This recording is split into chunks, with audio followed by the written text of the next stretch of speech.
পাচ্ছি না কোথায়। সেটাই তো হলো। করা যায় আরেকবার ডাকেন দেখি। চাষি ভাই শোনো শোনো শোনো, হ্যাঁ আরেকবার ডাকেন তো দেখি। শোনো শোনো, বলছে রাস্তাটা কোন দিকে যাবে? এটা হচ্ছে আমার শ্বশুরে দেওয়া গরু, আর এটা হচ্ছে আমার নিজের গরু। সেটা বলছি না, এই রাস্তাটা কোন দিকে যাবে? আরে বলছি তো, এইটা হচ্ছে আমার শ্বশুরে দিয়েছে আমার, আর এটা হচ্ছে আমার নিজের গরু। এ আবার কি বলছে স্যার?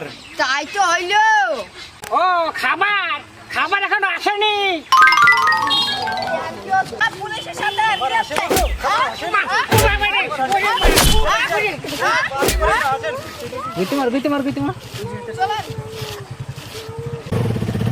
আসলে কোনো টাইম বাঁচাতে আমাদের মেয়ে সব তরুণ করে দিয়েছে। শ্বশুর এবার এবারে চুরি করা গরু দিয়েছে নাকি? আজ বাড়ি যাই খেলা পরে দেখবো। লোকটা তো মাঠে পরিচালনা দিচ্ছে, কোনো খাবার নেই, কি যে করি। ওরে সব বাড়ি ছেড়ে পড়ে গেছে রে, হ্যাঁ?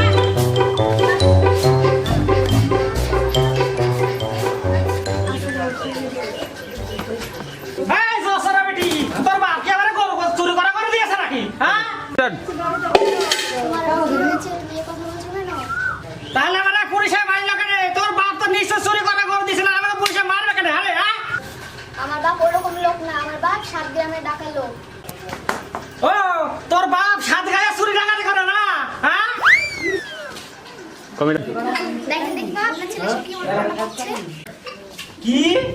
আমি রুটি খাওয়াতে পারিনি, আমি ভাত রাঁধতে পারিনি, উল্টি পাল্টা কাজ করি।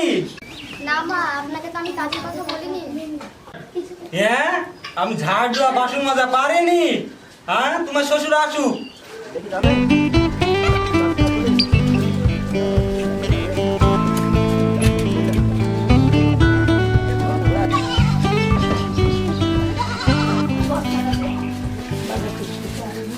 এখনো খাবার হয়নি? ওগো শুনছো, তোমার বৌমা কি বলছে দেখো, আমি নাকি রুটি বানাতে পারিনি, ভাত বানাতে পারিনি, কোনো কাজে বলে পারিনি। কি আমি কি কোনো কাজ করিনি? হ্যাঁ আমি কিন্তু ঘুরে বেড়াই, আমি 100 টাকা নিয়ে বাজার করে খেয়ে বেড়াই আমি। হ্যাঁ আমি কোনো কাজ করিনি। বাবা, আমি আপনাকে ও কথা বলিনি। আপনার ছেলে নাকি বলছে আমার বাপ চুরি করা গরু দিয়েছে। ও গরু বিয়েছে তো কি বছর হয়েছে মামা? আর তো সহ্য করতে পারছি না, বলছি একা শুনছে। সহ্য হয়েছে না বললে তো হবে না নাতিব, এখনো অনেক কিছু সহ্য করার বাকি আছে।